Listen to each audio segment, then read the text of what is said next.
Enterprise Plus is a product where a producer buys the enterprise units at the federal crop insurance level, and then the Plus product they buy basic or option units at a lower coverage level as part of the plus of this product.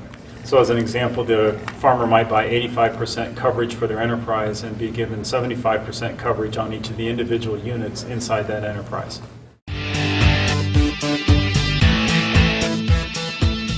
The enterprise unit product at the federal level is much lower cost than the optional or basic units, but many farmers still want that optional or basic unit coverage, and this product gives the benefits of enterprise coverage plus the advantages of optional or basic unit coverage. In a year like 2011, where there were very variable yields across individual units, Enterprise Plus might have made a payment on some of the subunits even though Enterprise itself wasn't triggered. And a lot of people would use this if they have different cash rent landlords and want to cover the variability or the cost of each of those individual landlord situations.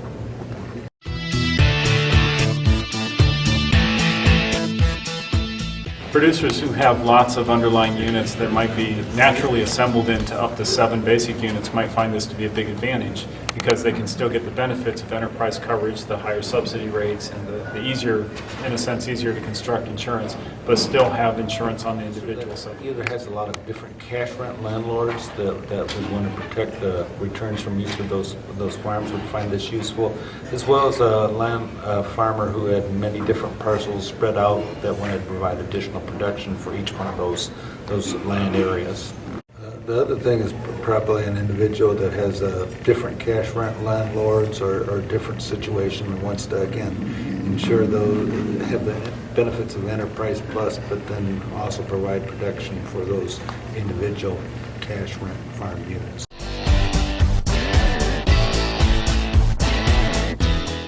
A really big change to crop insurance for 2012 is the trend-adjusted APH yield endorsement that allows a producer to essentially up their historic yields for the impact of trend through time.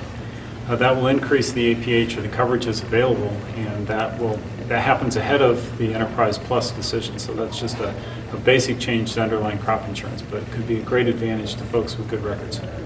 And what we see in Illinois is that most counties have yields that are increasing 2 bushels a year. So what the trend yield product does is allow you to add 2 bushels for each year you're back from 2012. If you're in a county that has a yield close to 2 bushels, but your 2011 yield will be 2 bushels higher, 2010 4 bushels higher, and that'll give you a higher yield that's used in the guarantee calculation. So you get more coverage from that product.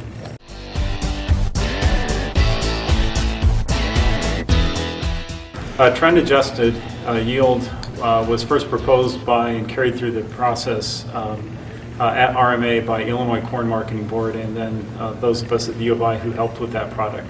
So Illinois Corn Marketing Board thought it was important to ask RMA to consider the impact of trend, and this is the way they've incorporated the impact of trend. And Illinois corn, or Illinois in general, would be concerned about this because we have some of the highest yield trends in the country. So it benefits this area and corn and soybeans the most.